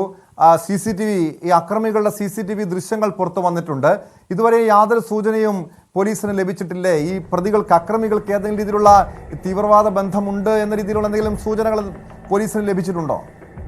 നിലവിൽ അത്തരത്തിലുള്ള ഒരു സൂചനയും പോലീസിന് ലഭിച്ചിട്ടില്ല. ഈ CCTV ദൃശ്യങ്ങൾ കേന്ദ്രീകരിച്ചുകൊണ്ട് ഇവർ ആരാണ്, ഇവർക്ക് SDPI ബന്ധമുണ്ടോ അല്ലെങ്കിൽ മറ്റേതെങ്കിലും തീവ്ര സ്വഭാവമുള്ള സംഘടനകളുമായി ബന്ധമുണ്ടോ? അതിനപ്പുറത്ത് നമ്മൾ തുടക്കത്തിൽ സൂചിപ്പിച്ചതുപോലെ ഇങ്ങനെയൊരു പ്രതിഷേധം തുടരുന്ന പശ്ചാത്തലമാണ്. എടുത്തു പറയേണ്ടത് ഈ വിഷയത്തെ രാഷ്ട്രീയമായി BJP കൂടി ഏറ്റെടുത്തിട്ടുണ്ട് എന്നുള്ളതാണ്. ഒരു ഭാഗത്ത് ചിത്രം വിലക്കണം, അതായത് കശ്മീർ ജനതയെ ഒന്നടങ്കം അവർ രാജ്യവിരുദ്ധരാണ്, ദേശദ്രോഹികൾ ആണ് എന്ന തരത്തിലാണ് സിനിമ പരാമർശിക്കുന്നത് എന്ന് പറയുമ്പോൾ BJP ഇതിൻ്റെ മറുപുറം ഉയർത്തിക്കാണിക്കുകയാണ്. ഈ സിനിമ കൂടുതൽ കേന്ദ്രങ്ങളിൽ പ്രദർശനം നടത്തണം, അതോടൊപ്പം തന്നെ സിനിമ സ്കൂളുകളിലും കോളേജുകളിലും ഒക്കെ പ്രദർശിപ്പിക്കണം എന്ന ആവശ്യമാണ് BJP മുന്നോട്ട് വയ്ക്കുന്നത്. ഇത് ദേശസ്നേഹം ഉണർത്തുന്ന ചിത്രം ആണ്, ഒരു ധീര സൈനികൻ്റെ ചിത്രം ആണ്. അതുകൊണ്ട് തന്നെ കൂടുതൽ ഇടങ്ങളിലേക്ക് സിനിമയുടെ പ്രദർശനം വ്യാപിപ്പിക്കണം എന്ന് BJP സംസ്ഥാന വക്താവ് ANS പ്രസാദ് ആവശ്യപ്പെടുകയും ചെയ്തിട്ടുണ്ട്. ഇത്തരത്തിലൊരു രാഷ്ട്രീയ മാനം കൂടി കൈവരുന്നുണ്ട്. പക്ഷേ ഒരു കാര്യം നമുക്ക് കൃത്യമായി പറയാൻ സാധിക്കുന്നത് തമിഴ്നാട് സർക്കാർ ഈ വിഷയത്തിൽ സിനിമാ പ്രവർത്തകരോടൊപ്പം തന്നെയാണ്. ഈ സിനിമയ്ക്കൊരു രാഷ്ട്രീയ മാനം കൂടി കടന്നു വരുന്നു. പക്ഷേ അമരൻ എന്ന സിനിമയ്ക്കെതിരെ പ്രതിഷേധം ഉയരുമ്പോഴാണ് ഈ രീതിയിലൊരു പെട്രോൾ ബോംബ് ആക്രമണം സിനിമ പ്രദർശിപ്പിക്കുന്ന തിയേറ്ററിന് നേരെ ഉണ്ടായിരിക്കുന്നത്. പ്രതികളെ കുറിച്ച് പോലീസ് ഇതുവരെയും യാതൊരു സൂചനയും ലഭിച്ചിട്ടില്ല. അന്വേഷണം കൂടുതൽ ഊർജിതമാക്കിയിരിക്കുകയാണ് തമിഴ്നാട് പോലീസ്. സ്പോട്ട് ലൈവിലേക്ക് തിരികെ എത്താം, ഇടവേള കഴിഞ്ഞ്. സ്പോട്ട് ലൈവിലേക്ക് വീണ്ടും. ബംഗാളി നടിയുടെ പരാതിയിൽ സംവിധായകൻ രഞ്ജിത്തിനെതിരായ കുറ്റപത്രം ഉടൻ സമർപ്പിക്കും. എറണാകുളം ജുഡീഷ്യൽ മജിസ്ട്രേറ്റ് കോടതിയിലാണ് കുറ്റപത്രം സമർപ്പിക്കുക. AIG G പൂങ്കുഴലിയുടെ നേതൃത്വത്തിലുള്ള അന്വേഷണ സംഘമാണ് കുറ്റപത്രം സമർപ്പിക്കുക. സാക്ഷിമൊഴികളും സാഹചര്യ തെളിവുകളും അതിജീവിതയ്ക്ക് അനുകൂലമാണ്. 2009 പലേരി മാണിക്യം സിനിമയുടെ ഓഡീഷന് വന്നപ്പോഴാണ് കേസിനാസ്പദമായ സംഭവം ഉണ്ടാകുന്നത്. കൊച്ചിയിൽ നിന്ന് ആജ്ഞ രവീന്ദ്രൻ ചേരുന്നു വിശദാംശങ്ങളുമായി. ആജ്ഞ, ഈ ഹേമ കമ്മിറ്റി റിപ്പോർട്ട് പുറത്തു വന്നതിന് ശേഷം ആദ്യം രജിസ്റ്റർ ചെയ്ത കേസാണ്, ആദ്യം പുറത്തു വന്ന പരാതിയാണ്. ഇപ്പോൾ അതിവേഗത്തിൽ തന്നെ ഈ അന്വേഷണ സംഘം കുറ്റപത്രം സമർപ്പിക്കുന്നു. അതായത് ഈ സിനിമാ മേഖലയിലെ പരാതിയുമായി ബന്ധപ്പെട്ട് സമർപ്പിക്കുന്ന ഈ കേസുകൾ സമർപ്പിക്കുന്ന ആദ്യത്തെ കുറ്റപത്രമല്ലേ ഇത്?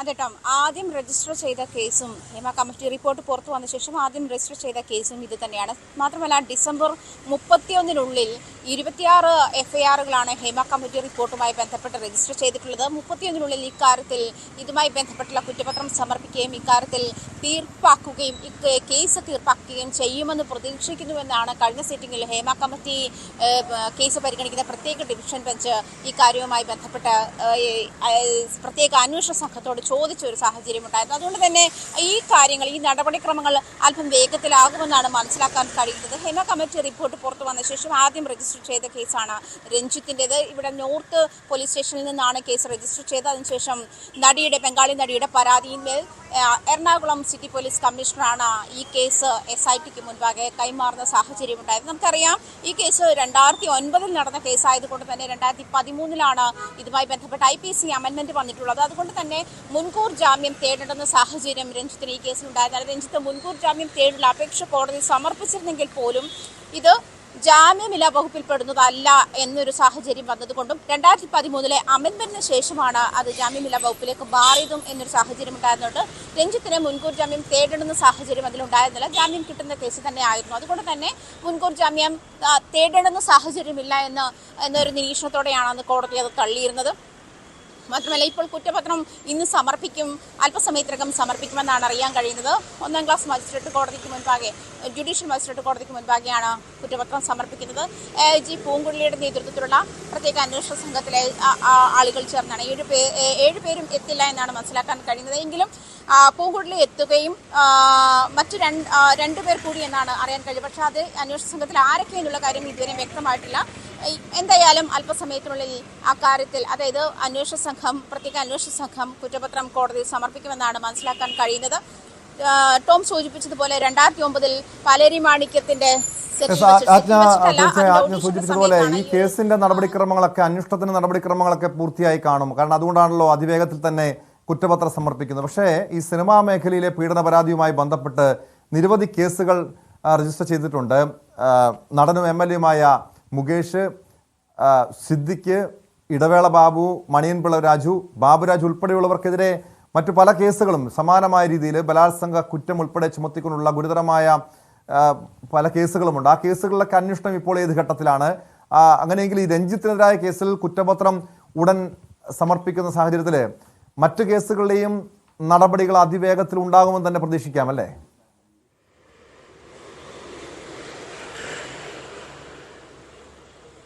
തീർച്ചയായിട്ടും ടോപ്പ്. കാരണം ഇത് ഹേമ കമ്മിറ്റി റിപ്പോർട്ട് പുറത്തു വന്നതിന് ശേഷമുണ്ടായ കേസുകളാണ്. അതായത് ആലുവ സ്വദേശിനിയായ നടിയാണ് ടോം ഇപ്പോൾ സൂചിപ്പിച്ച 7 പേർക്കെതിരെ കേസ് നൽകിയിരുന്നത്.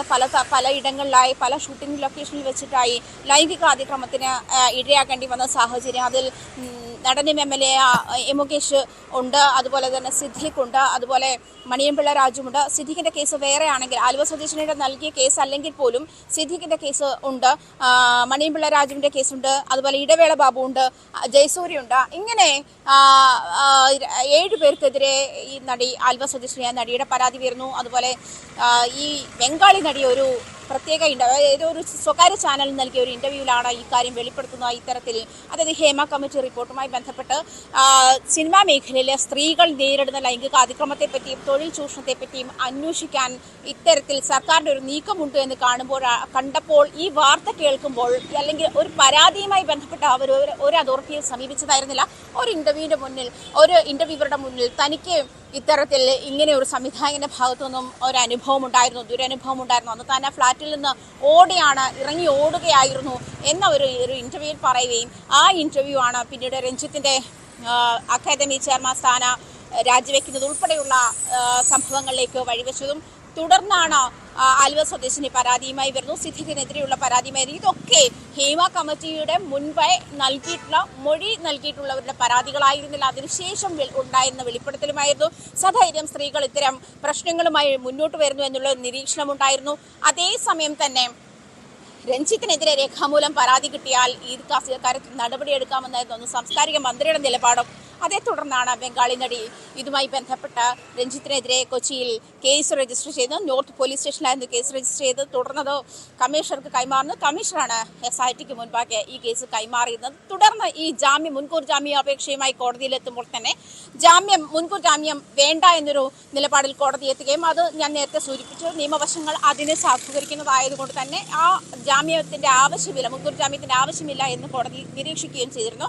അതേ തുടർന്ന് 2 തവണ രഞ്ജിത്ത് അന്വേഷണ സംഘത്തിന് മുമ്പേ ചോദ്യം ചെയ്യലിന് ഹാജരായിട്ടുണ്ട്. എന്തായാലും ഈ നടിക്ക് അനുകൂലമായിട്ടുള്ള, അല്ലെങ്കിൽ നടിയുടെ പരാതിക്ക് അനുകൂലമായിട്ടുള്ള സംഭവങ്ങൾ തെളിവുകളൊക്കെ അന്വേഷണ കമ്മീഷന് ലഭിച്ചു, കമ്മിറ്റിക്ക് SITക്ക് ലഭിച്ചു, പ്രത്യേക അന്വേഷണ സംഘത്തിന് ലഭിച്ചു എന്ന് കാര്യം വ്യക്തമാണ്. അതിനുശേഷമാണ് കുറ്റപത്രം സമർപ്പിക്കുന്നത്. രഞ്ജിത്തിനെതിരായ മറ്റൊരു കേസ് കൂടിയിട്ട് അക്കാര്യത്തിലും ഈ കോഴിക്കോട് സ്വദേശിയായ യുവാവ് ബാംഗ്ലൂരിലെ ആഡംബര ഹോട്ടലിലേക്ക് വിളിച്ചു വരുത്തി തനിക്ക് സിനിമയിൽ അവസരം തരാമെന്ന് പറഞ്ഞ് പീഡിപ്പിച്ച കേസ്, ആ കേസിന്റെ കാര്യത്തിലല്ല ഇപ്പോൾ കുറ്റപത്രം സമർപ്പിക്കുന്നത്. അങ്ങനെ ഒരു കേസ് കൂടി നിലനിൽക്കുന്നുണ്ട്. എന്തായാലും ഈ ബംഗാളി നടിയുടെ കേസിന്റെ മേലെ ഉള്ള കുറ്റപത്രമാണ് ഇപ്പോൾ 1ാം ക്ലാസ് ജുഡീഷ്യൽ മജിസ്ട്രേറ്റ് കോടതിയിൽ അന്വേഷണ സംഘം സമർപ്പിക്കാൻ ഒരുങ്ങുന്നത്. അതുപോലെ തന്നെ 31-ാം തീയതി ഡിസംബർ 31-ാം തീയതിക്ക് വ്യക്തമാണ്. ആജ്ഞ രവീന്ദ്രനാണ് കൊച്ചിയിൽ നിന്ന് വിവരങ്ങൾ നൽകിയത്. ബംഗാളി നടിയുടെ പീഡന പരാതിയുമായി ബന്ധപ്പെട്ട കേസിലാണ് സംവിധായകൻ രഞ്ജിത്തിനെതിരായ കേസിൽ പോലീസ് കുറ്റപത്രം സമർപ്പിക്കാൻ ഒരുങ്ങുന്നത്. സിനിമാ മേഖലയിൽ ഉയർന്നു വന്ന ആദ്യ പീഡന പരാതിയായിരുന്നു രഞ്ജിത്തിനെതിരെ ഉള്ളത്. അതിലെ ആദ്യത്തെ കേസിലാണ് പോലീസ് ഇപ്പോൾ കുറ്റപത്രം സമർപ്പിക്കുന്നത്. ഏതിരുട്ടിലും ഒളിച്ചിരുന്ന് വീടുകളിൽ കയറി പണവും സ്വർണവും മോഷ്ടിക്കുന്ന, എതിർക്കാൻ ശ്രമിക്കുന്നവരുടെ ജീവനൊടുക്കാൻ പോലും മടിയില്ലാത്ത അക്രമകാരികളായ മോഷ്ടാക്കളാണ് കുറുവാ സംഘം. അർദ്ധനഗ്നരായി മുഖം മറച്ച് ശരീരമാസകലം എണ്ണ തേച്ചെത്തുന്ന സംഘം മലയാളിക്ക് എന്നും പേടി സ്വപ്നമാണ്. ആലപ്പുഴയിലും തുടർന്ന് എറണാകുളത്തും ഭീതി പരത്തി ജനങ്ങളെ ഉറക്കം കെടുത്തിയ മോഷണത്തിന് പിന്നിൽ കുറുവാ സംഘമാകാമെന്നാണ് പ്രാഥമിക നിഗമനം. വടക്കൻ പറവൂരിൽ നിരവധി വീടുകളിലാണ് മോഷണ ശ്രമം ഉണ്ടായത്. രാത്രി ഒരു 1 മണി സമയത്താണ് ഞാൻ അമ്മയും ഉറങ്ങിയിരുന്നു.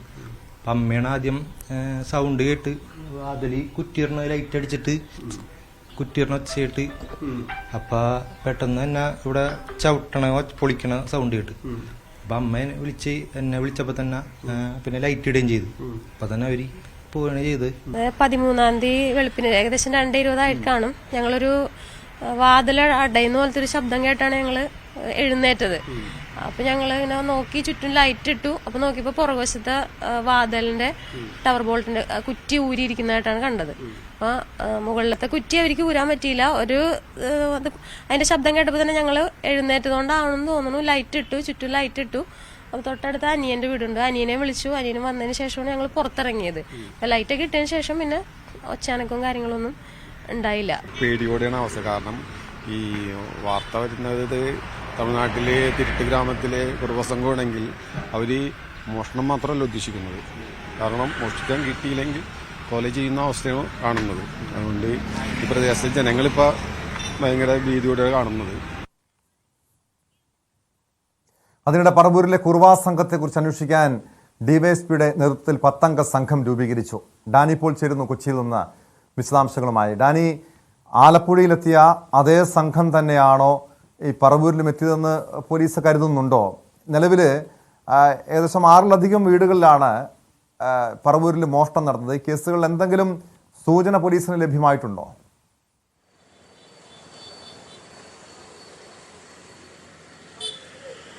ടോം, ഇതിലെ പറവൂരിലെത്തിയ മോഷണ സംഘം അത് കുറുവാ സംഘത്തിൻ്റെ ഭാഗമാണ്. അതിൽ ഉൾപ്പെട്ടവരാണ് എന്ന് സ്ഥിരീകരിക്കാൻ പോലീസിന് കുറച്ചുകൂടി സമയം വേണ്ടി വരുമെന്നാണ് തോന്നുന്നത്. കാരണം ഇതിൽ കുറച്ചുകൂടി തെളിവുകൾ ഇതുമായി ബന്ധപ്പെട്ട് ലഭിക്കേണ്ടതുണ്ട്. അതിന് നിലവിൽ അവരുടെ പക്കലുള്ളത് ഈ CCTV ദൃശ്യങ്ങളും അതോടൊപ്പം തന്നെ ഇവരുടെ ഒരു പ്രവർത്തന ശൈലി, അവിടെ ഈ മോഷണത്തിന് വേണ്ടി നടത്തിയ ശ്രമങ്ങൾ, ഇതെല്ലാമാണ് നിലവിലുള്ളത്.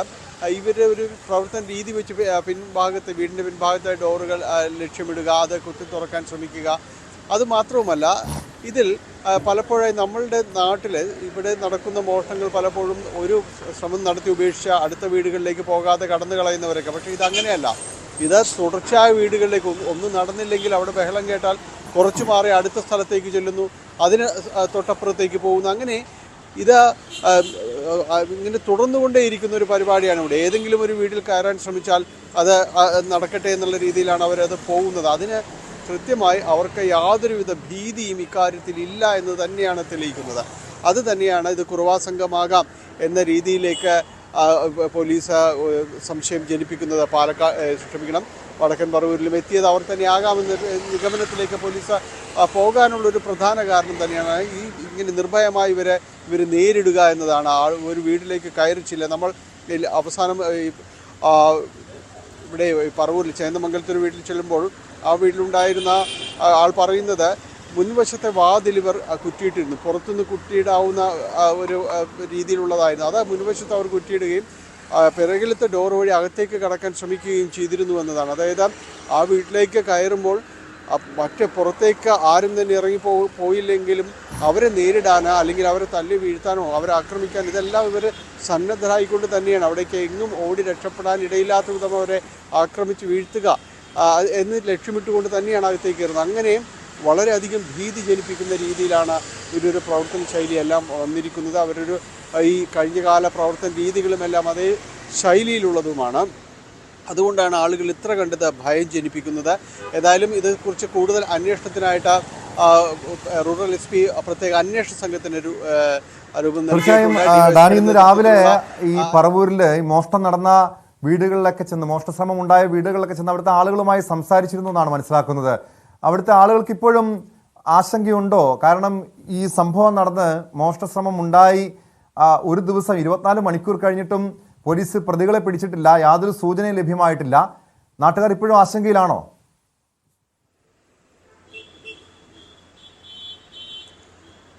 ടോമ്, കടുത്ത ആശങ്ക, വല്ലാത്ത പേടി, ഇതെല്ലാം അവരിലുണ്ട്.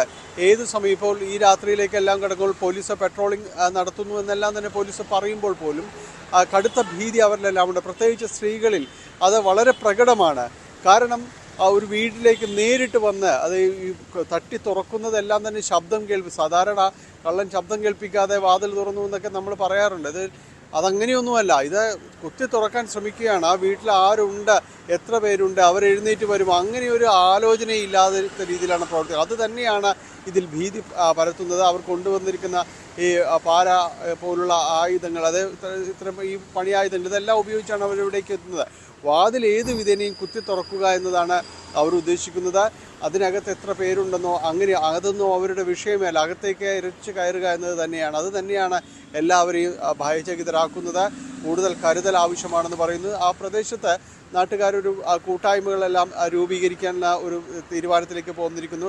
രാത്രി നാട്ടുകാരുടെ വക ഒരു ജനകീയ പെട്രോളിംഗ് നടത്തണം എന്ന രീതിയിലേക്കെല്ലാം തന്നെ കാര്യങ്ങൾ വരുന്നു. പക്ഷേ ഇന്നിപ്പോൾ ഇവിടെയാണെങ്കിൽ നാളെ മറ്റൊരിടത്താകാമെന്ന് തന്നെയാണ് ഇവരൊരു രീതി വെച്ച് നോക്കുമ്പോൾ. അതുകൊണ്ട് പോലീസ് ജാഗ്രതയോടെ മുന്നോട്ട് പോകേണ്ടിയിരിക്കുന്നു, കൂടുതൽ പെട്രോളിംഗ് നടത്തേണ്ടിയിരിക്കുന്നു എന്നതാണ്. എന്തായാലും പറവൂരിലെ കേസിൽ തീർച്ചയായും പോലീസ് 10 അംഗ സംഘം രൂപീകരിച്ച് അന്വേഷണം നടത്തുന്നുണ്ട്. ഈ പ്രതികൾ ഈ പറവൂരും പരിസര പ്രദേശങ്ങളിലും തന്നെ ഉണ്ടാകുമോ, അതോ അവിടെ നിന്നും ഇത്തരം വാർത്തകളൊക്കെ പുറത്തു വന്നതിന്റെ അടിസ്ഥാനത്തിലും പോലീസ് അന്വേഷണം ഊർജിതമാക്കിയ സാഹചര്യത്തിലും പ്രതികൾ അവിടെ നിന്നും നാട് വിട്ടിരിക്കുമോ, സംസ്ഥാനം കടന്നിരിക്കുമോ? എന്താണ് അത്തരം പോലീസ് ഈ കേസുമായി ബന്ധപ്പെട്ട് നൽകുന്ന വിവരങ്ങൾ? പോലീസ് ഇതിൽ എല്ലാ സാധ്യതകളും പരിശോധിക്കുന്നുണ്ട്. പക്ഷേ ഇതിൽ നിലവിൽ പോലീസ് തന്നെ പറയുന്നൊരു കാര്യം, ഇവരെ വളരെ പെട്ടെന്നൊരു സ്ഥലത്തേക്ക് ചെല്ലുന്നതല്ല. അവിടെ കൃത്യമായ രീതിയിലൊരു നിരീക്ഷണം, അതുവഴി ആ വഴിയും കാര്യങ്ങളും എല്ലാം മനസ്സിലാക്കിയതിന് ശേഷം തന്നെയാകും. അത് ഈ സംഘത്തിൽപ്പെട്ടവർ തന്നെ മോഷണത്തിന് അവിടെ പരിശോധനകൾക്ക് വേണ്ടി എത്തണമെന്നില്ല. മറ്റാരെങ്കിലും കൂട്ടത്തിലുള്ളവർ തന്നെയാകും. അവർ റോഡിന് മറ്റേതെങ്കിലും ഭാഗത്ത് നിൽക്കും. അവർ കൃത്യമായി കാര്യങ്ങൾ പറഞ്ഞു കൊടുക്കും. ഇതിൽ ഉൾപ്പെടുന്ന മോഷണത്തിൽ വൈദഗ്ധ്യമുള്ള ഈ ആക്രമണ സ്വഭാവമുള്ള കൂടുതൽ ഇവരായിരിക്കാം അവിടേക്ക് ചെല്ലുന്നത്. അപ്പോൾ ഇവർ പകൽ എന്ത് ചെയ്യുന്നു, എവിടെയാണ് അവരുടെ ഒളിയിടങ്ങൾ എന്നതാണ് പ്രശ്നം. അതിൽ പോലീസ് പറയുന്നത് പലപ്പോഴും ഇവർ ഈ നിരീക്ഷണത്തിനായിട്ട് മറ്റുള്ളവർക്കൊപ്പം തന്നെ നടക്കുന്നൊരു പതിവുണ്ട്. അത് ഈ ആക്രി പെറുക്കുന്നവരാണെങ്കിലും മറ്റേതെങ്കിലും രീതിയിൽ വീടുകളിലേക്ക് ജോലി അന്വേഷിച്ചെത്തുന്നവരാണെങ്കിലും സഹായം ചോദിച്ചെത്തുന്നവരെന്ന വ്യാജേനയും ഇങ്ങനെയെല്ലാമാണ് അവർ ഓരോ വഴിയും പഠിക്കുന്നതും അതുവഴി കടന്നു പോകാനെല്ലാം തന്നെ അവരെ ശ്രമിക്കുകയും എല്ലാം തന്നെ ചെയ്യുന്നത്. അപ്പോൾ ഈ ഒരു സ്വഭാവത്തോടുകൂടി, നിരീക്ഷണ സ്വഭാവത്തോടുകൂടി അവർ പകൽ ഉണ്ടാകും. സാധാരണ തൊഴിലിടങ്ങളിൽ എന്ന പോലെ അവർ സജീവമായിരിക്കും. ഈ നാടോടികൾക്കൊപ്പം അവർ സഞ്ചരിക്കുകയും ചെയ്യുമെന്നെല്ലാം തന്നെ പോലീസ് പറയുകയും ചെയ്യുന്നു. അപ്പോൾ ഇവരെല്ലാം ഒരു നിരീക്ഷണത്തിലേക്ക് കൊണ്ടുവന്നാൽ മാത്രം ഇത്തരം കാര്യങ്ങൾ സാധിക്കുകയുള്ളൂ. പക്ഷേ അപ്പോൾ തൊഴിലെടുത്ത ഈ രീതിയിൽ ആക്രിയാണെങ്കിലും ആക്രി എല്ലാം പെറുക്കി വിറ്റ് ഉപജീവനം നടത്തുന്നവരെല്ലാം സാധാരണക്കാരായവരുണ്ട്. അവരെല്ലാം ഈ ഒരു നിരീക്ഷണത്തിലേക്ക് വരുന്നു. അവരെല്ലാം ചോദ്യം ചെയ്യപ്പെടേണ്ടി വരുന്ന ഒരു അവസ്ഥയിലേക്കും കൂടി കാര്യങ്ങൾ വരും. എങ്കിലും അവരിലെ ക്രിമിനൽ പശ്ചാത്തലമുള്ളവരെ പോലീസ് കണ്ടെടുക്കുക തന്നെ വേണം. പ്രത്യേകിച്ച് ഇവരിൽ ഈ സംഘത്തിൽപ്പെട്ട പലരും ജയിലിലെല്ലാം തന്നെ ഉണ്ടായിരുന്നു എന്ന് പറയുന്നുണ്ട്. കേരളത്തിൽ ചിലർക്കെതിരെയെങ്കിലും കേസുണ്ട്. അപ്പോൾ അവരെല്ലാം ട്രാക്ക് കൃത്യമായി എടുക്കേണ്ടിയിരിക്കുന്നു. അത്തരം കാര്യങ്ങളിൽ പോലീസ് കൃത്യമായൊരു ഇടപെടൽ ഉണ്ടാകുമെന്ന പ്രതീക്ഷയിലാണ് ജനങ്ങളുള്ളത്. വൈകാതെ തീർച്ചയായും വ്യക്തമായ നിരീക്ഷണമാണ് ഡാൻ ഇപ്പോൾ നൽകുന്നത്. നമ്മുടെ നാട്ടിലെ ഇതര സംസ്ഥാനക്കാർ നാടോടികളുമായി നിരവധി പേർ പലയിടങ്ങളിലും താമസിക്കുന്നുണ്ട്. പകൽ സമയങ്ങളിൽ ആക്രി പെറുക്കാൻ എത്തുന്നവർ, മറ്റേതെങ്കിലും സഹായം ചോദിച്ചു വരുന്നവർ, അങ്ങനെ സംശയാസ്പദമായ സാഹചര്യത്തിൽ ഇതുപോലുള്ള നാടോടികളെയോ ഒരു കവർച്ചാ സംഘമെന്ന് തോന്നുന്നവരെ കണ്ടു കഴിഞ്ഞാൽ ഉടൻ തന്നെ പോലീസിനെ വിവരം അറിയിക്കുക. ജനങ്ങൾ ആശങ്കപ്പെടാനല്ല ഈ വാർത്ത കൃത്യമായും റിപ്പോർട്ട് ചെയ്യുന്നത്. ഇത് ഒരു ബോധവൽക്കരണത്തിന് വേണ്ടി തന്നെയാണ്. ഏതെങ്കിലും സംശയം തോന്നുന്നവരെ, നിങ്ങളുടെ പ്രദേശത്ത് ഇതുപോലെ സംശയാസ്പദമായ സാഹചര്യങ്ങൾ ആളുകൾ എത്തുന്നുണ്ടെന്ന് തോന്നിക്കഴിഞ്ഞാൽ ഉടൻ തന്നെ സമീപത്തുള്ള പോലീസ് സ്റ്റേഷനെ വിളിച്ച് വിവരം അറിയിക്കുകയാണ് വേണ്ടത്. കാരണം ആലപ്പുഴയിൽ കഴിഞ്ഞ ദിവസം മോഷണം നടക്കുന്നു, 2 ദിവസത്തിന് ശേഷം പറവൂരിലെത്തുന്നു. ഒരുപക്ഷെ വരും ദിവസങ്ങളിൽ മറ്റേതെങ്കിലും സ്ഥലങ്ങളിലും സമാനമായ രീതിയിൽ ഈ കുറുവാ സംഘങ്ങൾ എത്താനുള്ള സാധ്യതയുണ്ട്. ജനങ്ങൾ ജാഗ്രത പുലർത്തണം, പോലീസിനെ വിവരം അറിയിക്കണം എന്നാണ് പോലീസ് ഉദ്യോഗസ്ഥരും ഓർമ്മപ്പെടുത്തുന്നത്. ആലപ്പുഴയിലെ കുറുവാ മോഷ്ട പരമ്പരയിൽ മോഷ്ടാക്കളിൽ ഒരാളെ തിരിച്ചറിഞ്ഞതായി പോലീസ് വ്യക്തമാക്കി. പ്രതിയുടെ മുഖം വ്യക്തമാകുന്ന CCTV ദൃശ്യങ്ങൾ പോലീസിന് ലഭിച്ചു. ഇയാൾ പ്രായമായ ആളാണെന്ന് നിരവധി മോഷ്ട കേസുകളിൽ പ്രതിയൊന്നുമാണ് പോലീസിന്റെ കണ്ടെത്തൽ. പുന്നപ്രയിലെ CCTV ദൃശ്യങ്ങളിൽ നിന്നാണ് പ്രതിയെ തിരിച്ചറിഞ്ഞത്. തൂക്കുകുളത്ത് യുവാവിനെ ആക്രമിച്ച് കടന്നു കളഞ്ഞത് ഇയാളുടെ കൂട്ടാളിയാണെന്നാണ് പോലീസ് സംശയിക്കുന്നത്. മോഷ്ടാക്കളെ പിടികൂടാൻ കഴിയാത്തത് ജനങ്ങളിൽ വലിയ രീതിയിൽ ആശങ്കയ്ക്ക് കാരണമായിട്ടുണ്ട്. ആലപ്പുഴയിൽ നിന്ന് ശരണ്യ സ്നേഹജൻ ചേരുന്നു. ശരണ്യ, ജനങ്ങൾ ഇപ്പോഴും വലിയ ആശങ്കയിലാണ്. കാരണം ആലപ്പുഴയിൽ നിന്ന് പറവൂരിൽ എത്തിയ സംഘത്തെക്കുറിച്ച് യാതൊരു സൂചനയുമില്ല. അത് കുറുവാ സംഘമെന്ന് പോലീസ് കഴിഞ്ഞ ദിവസം ഉറപ്പിച്ചിരുന്നില്ല. പോലീസ് ആ രീതിയിലുള്ളൊരു നിഗമനത്തിലല്ലായിരുന്നു പോലീസ്. നിലവിൽ ഒരു പ്രതിയെക്കുറിച്ച് കൃത്യമായ സൂചന ലഭിച്ചെന്ന് പറയുന്നു. ഏതെങ്കിലും കുറുവാ സംഘത്തിൽപ്പെട്ടവരോ അല്ലെങ്കിൽ അങ്ങനെ ഒരു തമിഴ്നാട്ടിലെ തിരുട്ട് ഗ്രാമത്തിൽപ്പെട്ടവരോ അങ്ങനെ ഏതെങ്കിലും സംഘമെന്നാണോ പോലീസിന്റെ സംശയം?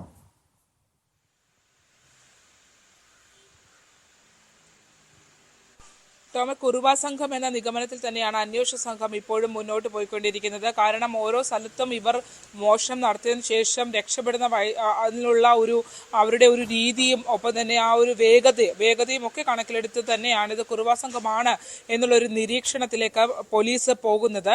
ഇതിലെ പ്രധാനപ്പെട്ട ഈ കേസിനകത്ത് നിർണായകമായി കഴിഞ്ഞ ദിവസം പറവൂരിൽ നിന്ന് ലഭിച്ച ഒരു CCTV ദൃശ്യമാണ്. ആ CCTV ദൃശ്യത്തിൽ ഉള്ള ഒരാളുടെ മുഖം ഏറെക്കുറെ അന്വേഷണ സംഘത്തിന് വ്യക്തമായി എന്നുള്ള വിവരമാണ് പോലീസ് കേന്ദ്രങ്ങളിൽ നിന്ന് നമുക്ക് ലഭിക്കുന്നത്. ഒപ്പം ഇയാളെ സംബന്ധിച്ച് ഇയാൾ കുറച്ച് പ്രായം ചെന്ന ആളാണ്. ഇയാൾക്ക് നിരവധി മോഷണ കേസുകളിൽ ഇയാളുമായി ബന്ധപ്പെട്ടിട്ടുണ്ട് എന്നുള്ളതാണ്. പറവൂരിന് ശേഷം തൊട്ടടുത്ത് തന്നെ തൂക്കുകുളത്ത് മറ്റൊരു മോഷ്ടാവിനെ മർദ്ദനമേൽക്കുന്ന സാഹചര്യം ഉണ്ടായിരുന്നു. അവിടെ ഒരു ചെറുപ്പക്കാരൻ സംശയാസ്പദമായ സാഹചര്യത്തിൽ കണ്ട ഒരു മോഷ്ടാവിനെ അയാൾ പിടിച്ചു വെക്കാൻ ശ്രമിക്കുകയും പിന്നീട് മർദ്ദിക്കുകയും ചെയ്തിരുന്നു. മൂക്കിനെ ഇടിയേറ്റിട്ടുള്ള ഇയാൾ ചികിത്സ തേടിയിട്ടുണ്ട് എന്ന് പോലീസ് പരിശോധിച്ച് വരികയാണ്. കാരണം മൂക്കിന്റെ പാലത്തിന് നല്ലപോലെ മർദ്ദനം ഏറ്റിട്ടുണ്ടെന്നുള്ളതാണ്. ആ പ്രദേശത്ത് ഇവർ തമ്മിൽ മൽപ്പിടുത്തമുണ്ടായ സ്ഥലത്ത് രക്തമൊക്കെ വീണിട്ടുണ്ടായിരുന്നു. അത്തരത്തിൽ ആരെങ്കിലും ചികിത്സ നേടിയിട്ടുണ്ടോ എന്നുള്ളത് അടക്കമുള്ള പരിശോധനകൾ പോലീസിന്റെ ഭാഗത്തു നിന്ന് ഉണ്ടായിട്ടുണ്ട്. അതായത് ഈ പറവൂര് കണ്ടെത്തിയെന്ന്, അതായത് മോഷ്ടാവാണ് എന്ന് പോലീസിന് സ്ഥിരീകരിക്കാൻ കഴിഞ്ഞിട്ടുള്ള ആ വ്യക്തിയുടെ കൂട്ടാളിയാകും തൂക്കുകുളത്തും എത്തിയത് എന്നാണ് പോലീസ് സംശയിക്കുന്നത്. എന്തായാലും കഴിഞ്ഞ കുറേ ദിവസങ്ങളായി ഒക്ടോബർ 30 ശേഷം ആലപ്പുഴ വലിയ ഭീതിതമായ ഒരു അന്തരീക്ഷത്തിലൂടെയാണ് കടന്നു പോകുന്നത്. കാരണം രാത്രി കാലങ്ങൾ ഒട്ടും സുരക്ഷിതമല്ലാത്തൊരു സാഹചര്യങ്ങളിലേക്ക് എത്തുന്നു. ഒരു ഇടത്ത് നിന്ന് പലയിടത്തേക്ക് കള്ളന്മാർ മാറി കയറുന്ന ഒരു സാഹചര്യം ഉണ്ട്. അത്തരത്തിൽ മണ്ണഞ്ചേരിയിൽ 11, 12 വാർഡുകളിൽ 4ഓളം വീടുകളിൽ തുടർച്ചയായി കയറുന്ന സാഹചര്യം. അതാണ് പോലീസ് പറയുന്നത്. അതായത് കേരളത്തിൽ നിന്നുള്ള മോഷ്ടാക്കളാണെങ്കിൽ തീർച്ചയായും ആളറിയുകയോ അല്ലെങ്കിൽ മറ്റ് ബഹളങ്ങളിലേക്ക് പോവുകയോ ചെയ്തു കഴിഞ്ഞാൽ പിന്നെ അവർ മറ്റൊരിടത്തേക്ക് കയറാൻ ശ്രമിക്കാറില്ല. അവർ പിന്നീട് അവിടം വിട്ട് പോവുകയാണ് ചെയ്യുന്നത്. പക്ഷേ ഇവരെ സംബന്ധിച്ചിടത്തോളം ഒരേ സമയത്ത് തന്നെ ഒരു വീട്ടിൽ കയറുകയാണെങ്കിൽ അവിടെ തിരിച്ചറിഞ്ഞാൽ തന്നെ അതിൽ നിന്ന് അധികം ദൂരമല്ലാത്ത അടുത്ത വീടുകളിലേക്ക് കയറുന്നു. സമാന സ്വഭാവം മോഷണത്തിന് ഉണ്ട് എന്നുള്ളതാണ്. എന്തായാലും അല്പമെങ്കിലും ആശ്വാസം പകരുന്ന പോലീസ് കേന്ദ്രങ്ങളിൽ നിന്ന് കിട്ടുന്ന വാർത്ത ഇതിൽ ഒരാളെ തിരിച്ചറിയാനായി അന്വേഷണ സംഘത്തിന് കഴിഞ്ഞിട്ടുണ്ട് എന്നുള്ളതാണ്. അയാളെ പിടിക്കാനാകും എന്നുള്ള പ്രതീക്ഷയാണ് അന്വേഷണ സംഘം പങ്കുവയ്ക്കുകയും ചെയ്യുന്നത്. എന്തായാലും നിലവിൽ ഇപ്പോഴും ഇത്തരത്തിൽ തിരുട്ട് ഗ്രാമത്തിൽ നിന്നെത്തിയ കുറുവാ സംഘത്തിന്റെ ആളുകൾ തന്നെയാണ് ഇവരെന്നുള്ള നിഗമനത്തിലാണ് പോലീസ് പോകുന്നത്. ടോം. ശരണ്യ, ശരണി സൂചിപ്പിച്ചതുപോലെ പോലീസിനെ സംബന്ധിച്ച് ഒരു പ്രതീക്ഷ നൽകുന്ന കാര്യം ഒരു പ്രതിയെ തിരിച്ചറിയാൻ കഴിഞ്ഞു എന്നുള്ളതാണ്. പക്ഷേ ഇവരുടെ ഒരു രീതി എങ്ങനെയാണ്? മോഷണത്തിന് ശേഷം സ്വന്തം നാട്ടിലേക്ക് തിരികെ പോവുക, പിന്നീട് ഒരു വീട് കണ്ടെത്തി തിരികെ വരിക, അങ്ങനെയാണോ? അതോ അവരുടെ കൃത്യമായും ലക്ഷ്യമിട്ടതനുസരിച്ച് ഒരു നേരത്തെ സൂചിപ്പിച്ചതുപോലെ ആലപ്പുഴയിൽ നിന്നും പറവൂരെത്തുക, പറവൂരിൽ നിന്നും പിന്നീട് മറ്റേതെങ്കിലും സ്ഥലത്തിലേക്ക് പോവുക, അങ്ങനെ ഒരു മോഷണ പരമ്പര തന്നെ നടത്തിയ ശേഷം മടങ്ങുകയാണോ? അതോ ഓരോ മോഷണത്തിന് ശേഷവും തിരികെ നാട്ടിൽ പോയി തിരിച്ചു വരുന്നതാണോ ഇവരുടെ രീതി?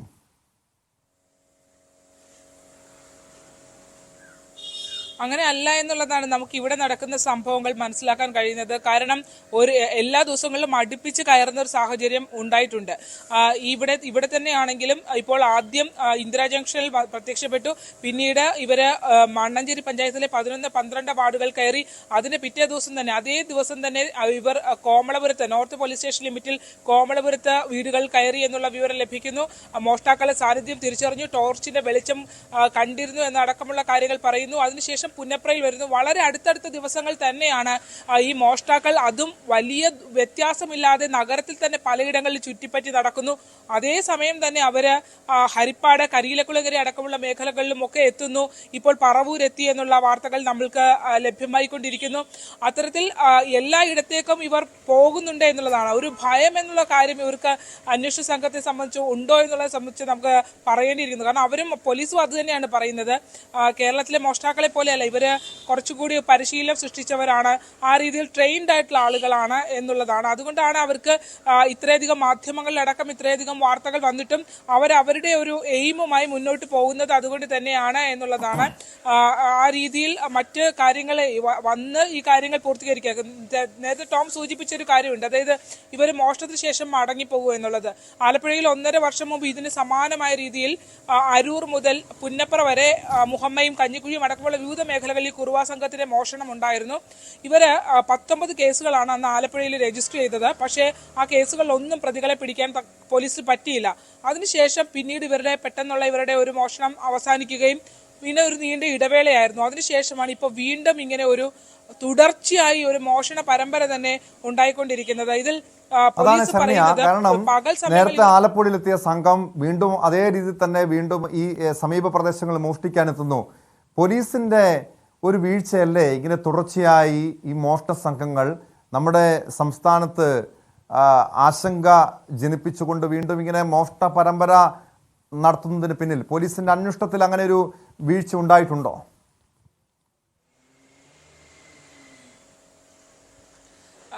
പ്രതികളെ കണ്ടെത്താനായിട്ടില്ല എന്നുള്ളത് തന്നെ നമുക്ക് ഇപ്പോൾ കേസെടുത്ത് ഇത്രയും കേസുകൾ 19ഓളം കേസുകൾ രജിസ്റ്റർ ചെയ്ത് വർഷം പിന്നിടുമ്പോഴും അവർക്ക് പ്രതികളെ കണ്ടെത്താനായിട്ടില്ല എന്നുള്ളത് തന്നെ ഇതിനകത്ത് എത്രമാത്രം ഈ അന്വേഷണവുമായി പോലീസിന് മുന്നോട്ട് പോകാൻ കഴിഞ്ഞിട്ടുണ്ട് എന്നുള്ളതാണ്. എനിക്ക് പത്തനംതിട്ടയിലൊക്കെയാണ് ഈ കുറുവാ കേസുകൾ കൂടുതൽ പിടിച്ചിട്ടുള്ളതായിട്ടുള്ള വിവരം നമുക്ക് ലഭിക്കുന്നത്. എങ്കിൽ പോലും ഈ ആലപ്പുഴയിൽ തന്നെ ഇത്തരത്തിൽ ഉള്ള കേസുകൾ 19 കേസുകൾ രജിസ്റ്റർ ചെയ്തിട്ടും അതിനകത്ത് ഇവരെ കണ്ടെത്താൻ കഴിഞ്ഞില്ല. ഇവർ കണ്ടെത്തുക എന്നുള്ളത് വളരെ ശ്രമകരമായ ദൗത്യം തന്നെയാണ് എന്നുള്ളതാണ് ഈ പോലീസുകാരോട് നമ്മൾ സംസാരിക്കുമ്പോൾ മനസ്സിലാക്കാൻ കഴിയുന്നത്. മുൻപ് ഇവരെ പിടിച്ചിട്ടുള്ള ഉദ്യോഗസ്ഥരോട് സംസാരിക്കുമ്പോഴും നമുക്ക് മനസ്സിലാക്കാൻ കഴിയുന്നത് അങ്ങനെയൊക്കെ തന്നെയാണ്. പ്രത്യേക ശൈലിയുണ്ട്. ചിലപ്പോൾ ഇവർ താലിമാല മോഷ്ടിച്ചു കഴിഞ്ഞാൽ താലി ഉപേക്ഷിച്ചിട്ട് പോകുന്ന ശൈലിയൊക്കെ, അങ്ങനെയൊക്കെ ചില വിശ്വാസങ്ങളും ഒക്കെ ചില ഇടങ്ങളിൽ അങ്ങനെ ഉണ്ടായിട്ടുണ്ട്. മണ്ണഞ്ചേരിയിൽ മാല പൊട്ടിച്ച താലിയുമായി മാല വലിച്ചു പൊട്ടിക്കുന്നതിനിടയിൽ താലിയും കൊളുത്തുമാണ് ലഭിച്ചത്. പക്ഷെ പിന്നീട് ആ താലി ആ വീട്ടിൽ തന്നെ ഉപേക്ഷിച്ച നിലയിൽ കണ്ടെത്തിയൊക്കെ ഉണ്ടായിരുന്നു. അപ്പോൾ ആ രീതിയിൽ ചില വിശ്വാസങ്ങളും, പിന്നെ ഇവർ കുറുവയാണെങ്കിൽ പോലീസ് പറയുന്നത് ഇവർ വർഷങ്ങളായി ട്രെയിൻഡ് ആയിട്ടുള്ള ആൾക്കാരാണ്. കിലോമീറ്ററുകളോളം നടക്കും, വാഹനങ്ങൾ ഉപയോഗിക്കാറില്ല, നടന്നാണ് കൂടുതലും സഞ്ചാരം മുഴുവൻ. ഒപ്പം തന്നെ നാടോടികൾക്കൊപ്പമാണ് താമസിക്കുന്നത്. ഈ പരിസരങ്ങളിലെല്ലാം ചിലപ്പോൾ ഈ കത്തി മൂർച്ച കൂട്ടാനും അങ്ങനെയുള്ള പല ജോലികളിലൊക്കെ ഏർപ്പെട്ടുകൊണ്ട് ആക്രി പെറുക്കുക, അങ്ങനെ കുറെ കാര്യങ്ങളുമായി ബന്ധപ്പെട്ട് ഓരോ സ്ഥലങ്ങളിലും എത്തി ഒരു വാച്ചിങ് ഒക്കെ നടത്തിയിട്ട് പിന്നീട് വീടുകളിൽ നിന്ന് വീടുകളിലേക്ക് കയറുന്ന രീതിയാണ്. പൊതുനിരത്തിലേക്ക് ഇറങ്ങുക വളരെ വിരളമാണ് എന്നുള്ളതാണ് അന്വേഷണ സംഘം വ്യക്തമാക്കിക്കൊണ്ടിരിക്കുന്നത്.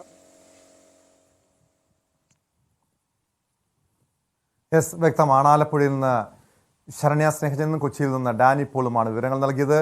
ഈ കുറുവാ സംഘം നാട്ടിൽ വിലസുന്നത് മലയാളികളെ സംബന്ധിച്ച്, നമ്മൾ ഓരോരുത്തരെ സംബന്ധിച്ച് ആശങ്കപ്പെടുത്തുന്ന കാര്യം തന്നെയാണ്.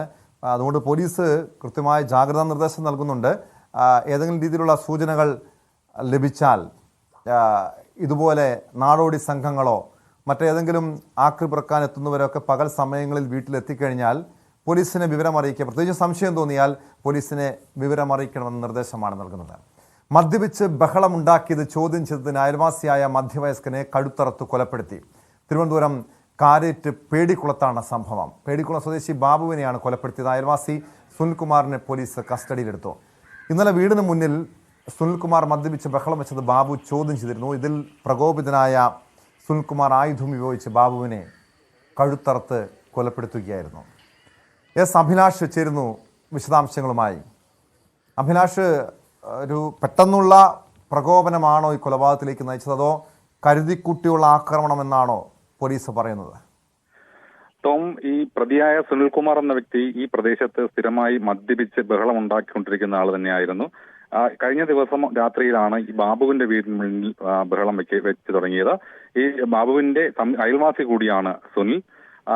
ബഹളം അധികമായതോടുകൂടി ബാബു ചോദ്യം ചെയ്യാൻ തുടങ്ങി. അത് വാക്കേറ്റത്തിലേക്കും കയ്യേറ്റത്തിലേക്കും എത്തുകയായിരുന്നു. തുടർന്നാണ് കൈവശമുണ്ടായിരുന്ന ആയുധം ഉപയോഗിച്ച് ബാബുവിന്റെ കഴുത്തിൽ അറുത്തത്.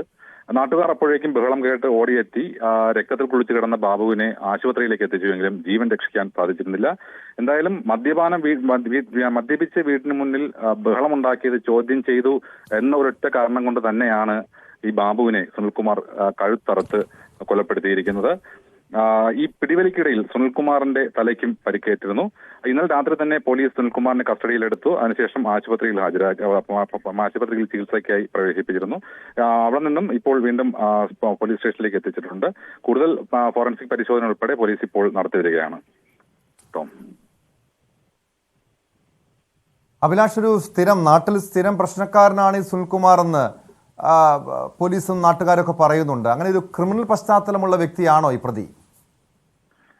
ടോം, ക്രിമിനൽ പശ്ചാത്തലമുള്ള വ്യക്തി എന്നുള്ളതല്ല, പക്ഷേ ഇദ്ദേഹം തികഞ്ഞൊരു മദ്യപാനിയാണ്. മദ്യപിച്ച് റോഡിലും പ്രദേശത്ത് ഉള്ളവരുമായും ബഹളമുണ്ടാക്കുന്നതും ഇത്തരത്തിൽ വാക്കേറ്റത്തിൽ ഏർപ്പെടുന്നതും പതിവാണെന്ന് നാട്ടുകാർ തന്നെ പറയുന്നുണ്ട്. ഇക്കാര്യം പോലീസും സ്ഥിരീകരിക്കുന്നുണ്ട്. ഇതുപോലെ തന്നെയാണ് ഇന്നലെ രാത്രിയിലും സംഭവിച്ചത്. പക്ഷേ നിർഭാഗ്യവശാൽ ഇത് അല്പം കടന്ന കൈയിലേക്ക് പോയി എന്ന് പറയാം. ആയുധം ഉപയോഗിച്ചുള്ള ആക്രമണമൊക്കെ സുനിൽകുമാർ നേരത്തെ നടത്തിയിരുന്നില്ല. എന്നാൽ കഴിഞ്ഞ ദിവസം സംഭവിച്ചത് അപ്രതീക്ഷിതമായി തന്നെയാണ്.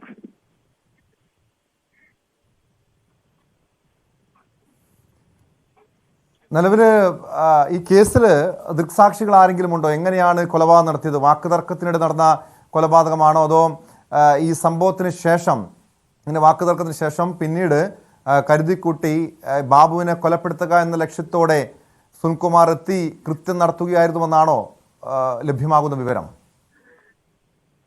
ആദ്യം 7 മണിയോട് കൂടിയാണ് സുനിൽകുമാർ ബാബുവിന്റെ വീടിന്റെ സമീപത്തെത്തുന്നത്. അവിടെ നിന്നും ഏറെ നേരം ബഹളം വെച്ചു. ആ സമയത്താണ് ബാബു സുനിൽകുമാറിനെ ഇത്തരത്തിൽ ചോദ്യം ചെയ്യുന്ന രീതിയിലേക്ക് എത്തിയത്. അപ്പോൾ തന്നെ ഇവർ തമ്മിൽ വാക്കേറ്റവും സംഘർഷവും ഉണ്ടായി.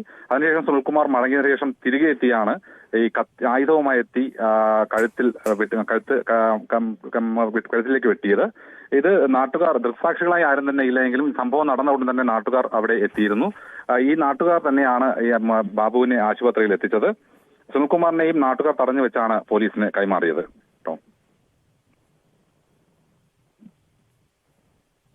വ്യക്തമാണ്. എസ് അഭിലാഷാണ് തിരുവനന്തപുരത്ത് നിന്ന് വിവരങ്ങൾ നൽകിയത്. മദ്യപിച്ച് ബഹളമുണ്ടാക്കിയത് ചോദ്യം ചെയ്തതിനാണ് അയൽവാസിയായ മധ്യവയസ്കനെ കഴുത്തറത്ത് കൊലപ്പെടുത്തിയത്. സ്പോട്ട് ലൈവ് പൂർണ്ണമാകുന്നു. നമസ്കാരം.